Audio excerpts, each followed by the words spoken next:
ছেলেরা সব থেকে বেশি খুশি কখন হয় জানো, বা সব থেকে বেশি পূর্ণতা অনুভব কখন করে, যখন একটা ছেলে 0 পয়েন্টে থাকে, ছেলেটার কাছে কিছুই থাকে না।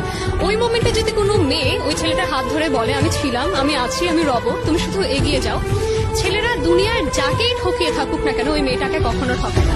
অ্যান্ড দিন শেষে পরিপূর্ণতা বিয়ের মাধ্যমে দিয়ে থাকে তারা, কারণ ছেলেরা শুধুই চায় মানসিক শান্তি, আর তাদের মানসিক শান্তি দেওয়ার মতো একজন মানুষ। যে মানুষটাকে আমরা ভালোবাসি কিংবা মন মতো পছন্দের মতো হয় সেটা হয়ে যায় আসলে। সে দেখতে অনেক সুন্দর, এরকম অনেক সুন্দর ছেলে আছে তাদের ক্যারেক্টার খারাপ হতে পারে, কিংবা অনেক টাকা পয়সা আছে তাদের ক্যারেক্টার খারাপ হতে পারে। সো এমন না যে দেখতে সুন্দর ছেলেদেরই ক্যারেক্টার খারাপ হবে, এমন না, তাদেরও ভালো থাকতে পারে।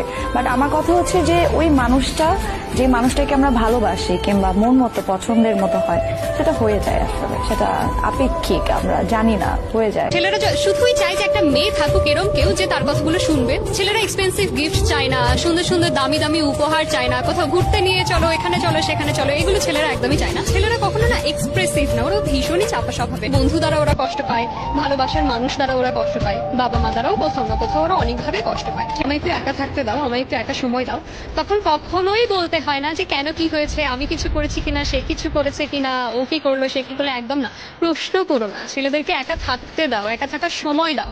ওরা একটু সময় নিয়ে ঠিকই নর্মাল হয়ে তোমার কাছে এবার ফেরত আসবে। এই ভয়টা পেও না তোমায় ছেড়ে চলে যাবে, তোমার কাছেই ফিরবে। শুধু তাদের একটু তাদের মতো করে ছেড়ে দাও, তাদের মতো করে সময় দাও, দিন শেষে তোমার কাছেই ফিরবে, এই ভরসাটুকু রাখো। অ্যাটলিস্ট তারা যখনই বলে আমি একটু একা সময় দাও, একা থাকতে দাও, জোর করো, একা ছেড়ে দাও, শুধু তাকে আশ্বাস দাও আমি তোমার সঙ্গে আছি, আমি তোমার পাশে আছি,